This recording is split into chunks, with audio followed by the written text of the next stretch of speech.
Hey everybody, welcome to the Back to Brilliance podcast. We're your hosts Henry and Joseph. Thanks for tuning in. We ask that wherever you listen, that you have subscribed, leave a comment or a review. It helps great people like you find our podcast. And with that, today we're going to jump into our episode. We're talking about why the money doesn't matter, but the goal does. And in this episode, we're going to focus on the philosophy of becoming and viewing the entrepreneur challenges as the heat that's required to turn you from carbon into steel. So we're going to go ahead and break that down and give you guys some tips and pointers. So with that, I want to bring on our co-host Joseph. Joseph, say what's up and take it away.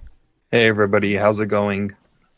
So today I wanted to start off with talking about becoming the person that you want to be to before it happens, right? So I don't know if anyone follows sports really. I mean, obviously the Super Bowl just happened yesterday at the time of recording, but sometimes people will say like, "Oh, I had to become a champion before I become a champion," or becoming rich before you're rich. That type of stuff, that type of mindset where you kind of become that person before you're actually that person. Absolutely. Yeah, you have to see it in your mind before it actually takes place in reality, right? And that's kind of, what blueprints are like when you're building a home or something. You draw it out, you map it out, and then you build the design, and it becomes something tangible. So we say around here, plan the plan then work the plan. So that's the same thing in the philosophy of becoming. Is you have to first believe it and put it in your mind, and then you'll begin to take the steps needed to start working toward it. And with that, we're going to go ahead and jump into our first point, like why your business growth is capped by your personal growth. And this comes down to the mindset and the things that you're feeding yourself, and that in the growth process. So we're going to break that down a little bit as this episode goes on. Yeah. So I mean that kind of takes us to the point of like the true wealth, right? I mean, it's not necessarily what's in your bank account that matters the most. It's what really matters is the person who you become, right? The person who is able to earn, X amount of money, or if you want to become a bodybuilder, you have to lift X amount of weight, right? And so, it's more so about the person who was dedicated enough to show up to the gym every day or to work on their business every day, and the leader that it takes to earn that amount of money.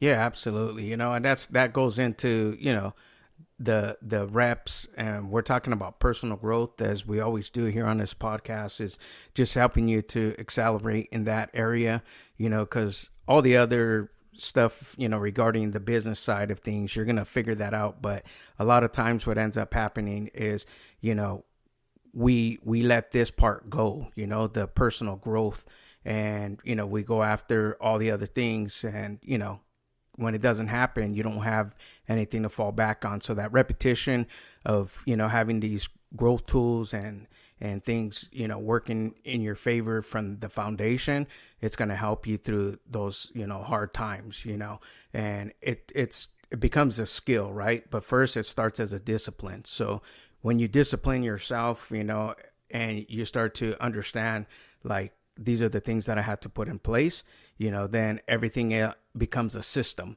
so you want to kind of systematize all these things, and don't look at so much the money, because that's going to come. That's just a byproduct, but it's about the personal growth. Exactly. It's who you become, right? And that will determine your income, right? Or more like a ceiling for your income, right? And so a lot of this discussion that we're having today was inspired by Jim Rohn. He's kind of a infamous motivational speaker, but he talked about the high income rule, or the high income rule, is if you work hard on your job, you can make a living, but if you work hard on yourself, you can make a fortune. And I really want to believe that. I have yet to really become super wealthy, but just looking at certain people, they become a much I want to say a higher version of themselves, or like a more put together version of themselves. Not a perfect version, right? I don't want to give the illusion that people who are wealthy or whatever are perfect people, but more so they've spent time on figuring out what their weaknesses are, what things that they like about themselves, what are their strengths, and how can they help leverage people around them. Absolutely. And when we're talking about, that income ceiling as an employee, they give you that glass ceiling, like they tell you sky's the limit, but eventually they put a cap on you, right? So when you're working for yourself, there's no limit, but the limit comes down to the disciplines in your life. So what we're talking about is like, your income will act as a mirror, of what you put into it, right? So if you're playing small, then you're going to just have small wins. If you're playing big, you're going to have big wins. The results, guys, is the same. The difference is the mindset. If you're playing small just to not lose, then you're going to live an average life. If you're playing big to win, and you're going to risk it all, then you're going to have better rewards. You're going to have more, like, um, what's the word? You're going to just be more like agile. You're going to be more resilient. There you go. Because, when the going gets tough, that's when the tough really get going, so if you don't put the reps in now, if you don't do the things that you're supposed to do now in the growth process, building yourself up, then it's going to reflect in your income. That's just a fact. You know what I mean? If you just do enough to just get by, then you're just going to make a little, and it might be fine now, it might be, and that happens. I can tell you from experience. I mean, I've done a lot of contract work, and I've had a lot of big contracts, from big corporations, and it was great, when it was happening. And at that time, when you're making all that money hand over fist, you tend to like ease up, like kind of take it easy, and stuff like that. But then when the famine comes, it's like, oh, dang, what happened? Because companies, corporations, businesses, they're always going to look at the bottom line, right? How can they save? So sometimes if you're not agile because you've already lost some things, then you get lost in the sauce, and, then we start making excuses. So the fix is to grow your business revenue. You must first grow your founder capabilities, your skills, your abilities, and your disciplines. Exactly. Soft skills essentially, right? If you want to look at them right that like that, because people who, like you were saying, right? If you've never built yourself up to be a better entrepreneur, you're always going to have weak fundamentals, and that's something that I've really been focusing on, especially the later half of last year. Was okay. Now I'm going to embrace being an entrepreneur, because at one point I was like, I don't associate with that title, but now that I am, I'm like, okay, well, now that I do tell myself and tell others that I'm an entrepreneur, well, now I need to look into the fundamentals, because once I look into the fundamentals of it, then I'm not. There's nothing to surprise me, or like, I won't be surprised about the most basic things, right? And so, building up your skill set in whatever business or niche or whatever market or industry that you're in, you need to look at what your fundamentals are, not only on the business side of things, but on a interpersonal side of things, right? So, maybe you don't work well in groups. Well, if you want to be a CEO or someone who manages people, that is in a group, because you can't just be a solo leader, right? People don't, there is one leader at the end of the day, but you still need a council. And so there's a lot of fundamental things that you can work on that isn't just like, oh, well, this will make me more money outright, but it makes you more money long term, because people want to work with you, or how to work with people, or whatever the case may be. Which moves us into our next point about economic security. I know a lot of people think as an employee, I can do this as on my own and be the boss and take days off and do all this stuff. I'll be honest with you guys, in the entrepreneur world, there's no days off. Like, you think you're working 40, 60 hours a week as an employee. Well, that probably doubles, guys. I'm not going to lie. You have to worry about everything. So the illusion of like the bank account, gonna save you the economic security, like true security, doesn't come from a filled bank account.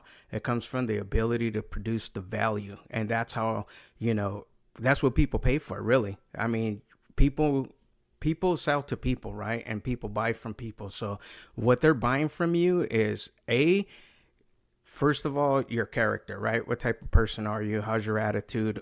Or are you just about the money and you don't really care about their business, So when you're thinking about these things, think about the value that your service or your product provides for that business. And if it's a good solution to their problem, you're not going to have a problem getting your bank account filled, with the transfer of wealth. People are going to be happy to pay because you're solving their problem, So I just say that because, a lot of times we go at it from one perspective, like, hey, this product is the greatest product to mankind and I'm going to make a ton of money. But what happens when you don't? You're not the only kid on the block screaming, hey, I got this great product. You know what I mean? So this is where that resilience has to come in, and it's going to come down from the personal growth. So the things we're sharing with you, the Jim Rohns, the all the other gurus that are out there, all the information that's available to us, we should take advantage and use it, and that's going to help you to build, the disciplines and the skills so that way you can continue to grow for years to come. Exactly, right. And that's a very fundamental thing that we talk about in the podcast is if you're not growing, you're dying. And so I want to pivot to our next topic, which is forcing evolution, right? We're talking about growing. And so a big thing that I am really focusing on is having a lot of goals, right? Having a lot of small goals. Sure, there may be one big goal, but there's a lot of small goals that I set up, every day, every week, whatever the case might be. And so, setting a goal to become a millionaire, don't do it for the money, but do it for what it demands you to be, right?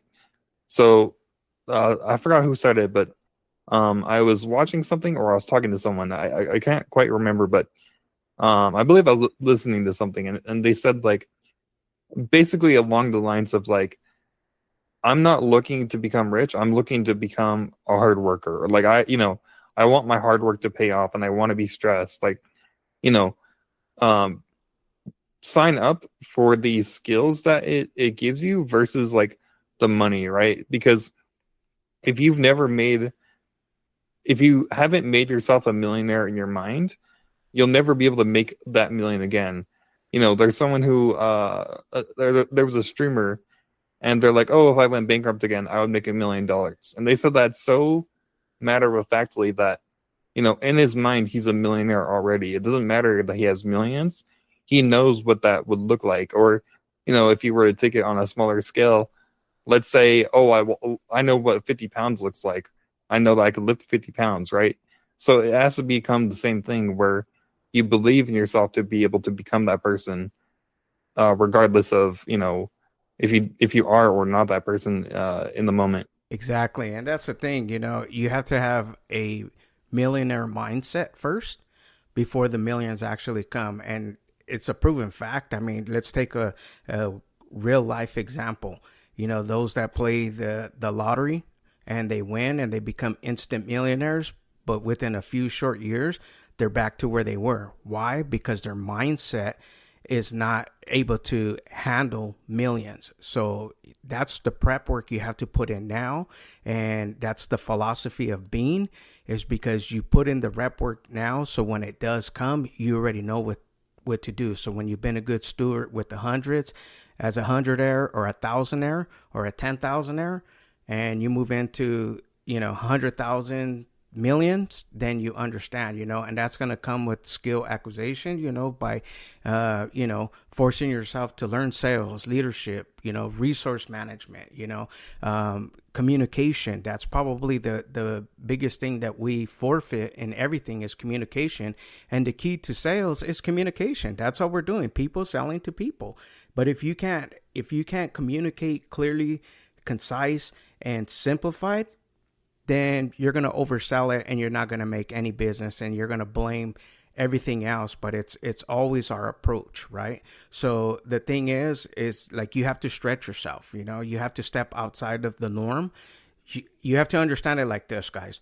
It's like this. What got you here is not going to get you there. So if you're looking to be a millionaire, you know, like if you haven't broke that threshold from, you know, breaking 100,000 or 200 or half mil, it's not because you're not good. It's just, it's the growth. You're not capable of handling more because you're stunting your growth, you know. And take this from an old guy that's telling you, um, I I hope that when you hear this podcast that you listen to what I'm telling you, because I'm probably a lot older than most that listen, you know, been around for a while. But my goal in life is if I can save you, you know, 5, 10, 15, 20 years of mistakes that I made that we share here in this podcast, then I've served you well and brought you good value, you know. Yeah, definitely. I definitely agree. And just talking to Henry, on and off the podcast, there's a lot of wisdom to be learned. And I he talks about the ejection principle as well. And this is something that we talk about a lot on the podcast because the more that I do it, the more that I believe in it, and the more I want to just tell people about it. And so the attraction principle is, you have to have a like a emotional magnet or something to pull you into this moment of like, what do you want to become, and what tasks are you signing up for, right? So if you want to become a person who's disciplined or punctual or has value to people who want to buy from him, right? These are all things that require actual things. So again, it goes back to like you have to see yourself working to become a millionaire. Or let's say like, oh well, I want to run a fashion company. I want to make shoes, right? And so you're like, okay, well, I'm not just going to magically sell $1 million worth of shoes. You have to envision yourself, well, okay, well, what would those what would that process look like, right? What deals would I have to make with manufacturers? How would I schedule the logistics or whatever, right? Visualize all of those things that you're signing up for, because that's what you're signing up for, right? And so for me, becoming an entrepreneur, now I'm having to really visualize and put myself in the shoes of, okay, well, I want to close or I want to have 50 clients. And so for me to have 50 clients, that means that I have to have X amount of sales calls, right? And so, you have to really visualize what you're going to do. That way, not only is it easier for once you do it, but now your mind is actually like manifesting those things happening because you're ready for it. Exactly. And that's the thing, you know, like, which brings us to our next point is the identity shift. And I'll give you an example of this. I don't know if this ever happened to any of you guys listening, but this happened, you know, a few times where I've employed, you know, people to come work with me. And these guys were, you know, we'll just call them grunts, you know, out in the field. All they do is, you know, just the hard labor stuff because they don't know, right? But I've had a few of them that were hungry and were looking for that opportunity, right? They come from a poverty background, you know, grew up in, you know, government raised type stuff. And, you know, I encouraged them, hey, read some books, man. This is how I learned, you know. So I told them about, you know, Think and Grow Rich. That's probably like the most recommended first book for anybody wanting to become an entrepreneur to read, right? Because it changes your mindset. And long behold, you know, after a while, they move on to different jobs, and you know, we part ways, but always keep in touch with people like that, you know, and just follow up on them. And there's this one guy, Pete. This guy, he read the book, you know. 2 years later, he reaches out to me and he says, thank you, man, you know, and he's offering me work. You know, he got a contract with WSS, the shoe company, and he was doing a lot of work, and he ended up opening up his own electrical company, became an electrician. And I was like so proud, you know, that he took my advice, right? It was free. He could have just left it and said, that's stupid, bro. But he took it, right? So the point is that you see sometimes people around you, when you give them advice, they take it and they run with it and then they change it. And the reason is because they had an identity shift, right? They went internal and instead of out external of how people see them, right? So a lot of times their external is you shouldn't be in that position because of where you came from, but the things that set you free is the books, the knowledge, the community, the groups, you know. So you got to become a different person with higher standards in order to hold the wealth, you know. And that's what we talked about, that you know, the reason why those lottery winners lose all their money is because they just don't know how to handle it, because they don't have the skills and abilities to deal with that. And when you don't, you know, money grows wings and flies away. So it's important that you work on your identity shift now, and, you know, start to focus on the outcome. And when everything comes to together and you start prospering, you're already going to know how to start managing that money and where to put it and what to do with it and how to make it grow, so that way you could have that financial security. Exactly, exactly.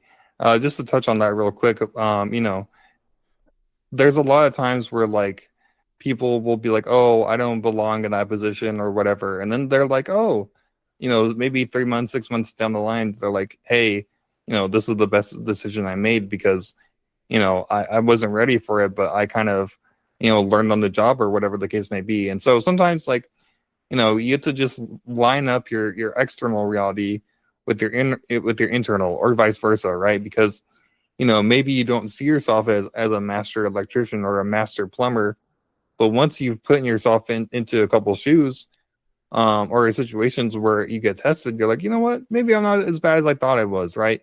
And then so then your identity can really shift. And so, you know, another thing that really helps me, and, you know, there's a fine line with this, but, you know, skill stacking. I'm a big believer in skill stacking because, you know, let's say, you know, let's give the two people, or, you know, the example that Henry just gave, right? Let's say that those quote unquote grunt workers had some skills before that. You know, maybe they wouldn't have been a grunt, but maybe they would have been a little bit higher up, or, you know, maybe a different position or whatever, right?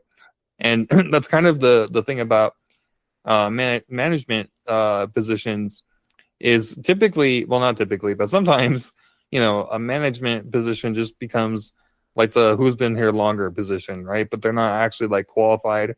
You know, maybe they've done some training, but like they haven't leveled up their level of perception or whatever, or, you know, managerial acumen as well, right? You know, maybe they're not great at managing people, but they're a manager, right? And so, you know, just kind of like what can you do to focus on that makes things around you or your business, you know, faster, cheaper, or easier, or even harder, right? You know, if you want to work harder or whatever, right?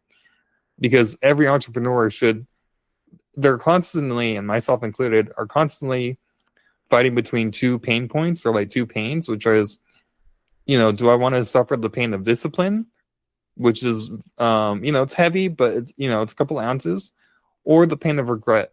And regret feels like a ton, right? It weighs a ton, right? And so, you know, I kind of, we talked about this at one point, but it was kind of like, you know, do you want to feel the pain of success, or feel the pain of not of no success, right? And so, you know, it's kind of like picking your poison. Absolutely. And that's the thing, you know, it's when you do the skill stacking, you know, it's going to help you in the long run.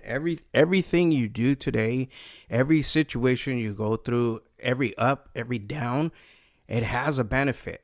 But sometimes the key factor to really take in, if you get anything from this, is that how you respond to it, right?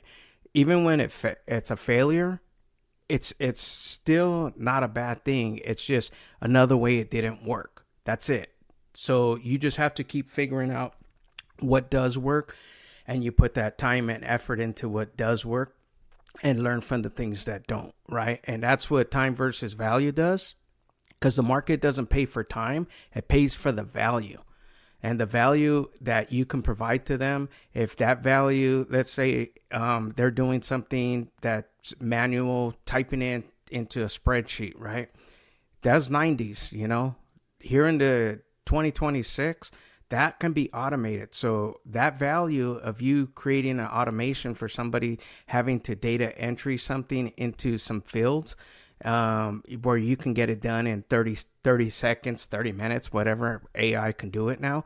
Um, you're going to free up that person 4, 5, 6, 7 hours, right? So that type of thing is the key that you want to always provide, and you're going to learn to provide the value when you're going through the hardships, right? So to become wealthy, you got to focus on making those things harder or faster, cheaper, and easier. It's up to you. So when you're finding your clients, like, you got to find the things that are harder for them and then make it faster, cheaper, and easier, and you're going to be in business. Exactly.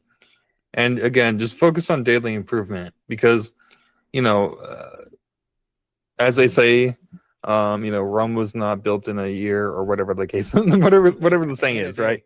day. In a day, yeah. And so, it takes a while for you to become that person, but the more that you do it every single day, the more that you focus on, the fundamentals of being an entrepreneur or being let's just say a good person or whatever you want to say, or how can I be as valuable to a employer or to myself as possible, right? And so once you look into those things, and we could even have an episode about it at some point as well, but once you look into those things, well, now it's upon yourself to now improve yourself, right? And so, if you improve every day, little by little, inch by inch, percent by percent, you're bound to get better. So that brings us, again, why the money doesn't matter. And the goals do. So it's a philosophy of being. We just talked about, like, why your business growth will be capped by your personal growth. So take this message that we're sharing with you and the information, and really, really take it to heart, and implement these tips and tricks, that we give, as well as other entrepreneurs, and motivational speakers are giving you, and really take it to heart. Be the Pete, be like Pete. He took that advice, read that book, and turned things around for his life, and he's doing fantastic. And that just came down to part of that skill stacking, spending that extra time. Yeah, you're tired. We all get tired, but you have to put in that energy and that effort, and you have to make that choice. And your service and product is worthy, and there is somebody that it will benefit, and you will make money from it. So with that, guys, I want to bring Joseph back on if he has any closing thoughts before we end the podcast. Yeah, just want to, second what Henry just said, right? I mean, you have to make that change, right? You have to make that internal change to be like, okay, you know what? I'm going to become the most valuable person I can be. And that way I can just become the most marketable person, or, that way you can become marketable, right? That way you can approach, whatever clients that you want in your business with confidence, because, not only do you have a good product or service, but you do it really well, and you know that you're a good person. So yeah, with that, I want to give a shout out to our community. We have a community of entrepreneurs tired of doing everything alone. We have a community that has practical self-growth tools, community support, and weekly structure to help you stay focused and follow through with whatever you're trying to do. So that's at backtobrilliance.com. If you scroll down to our community section, you'll be linked up with like-minded people like you. Well said. All right, guys. Well, thank you for listening to our podcast. Don't forget to subscribe, leave a comment or review. It helps great people like you find our podcast. And with that, we're out. Till the next time. Stay blessed. Bye-bye.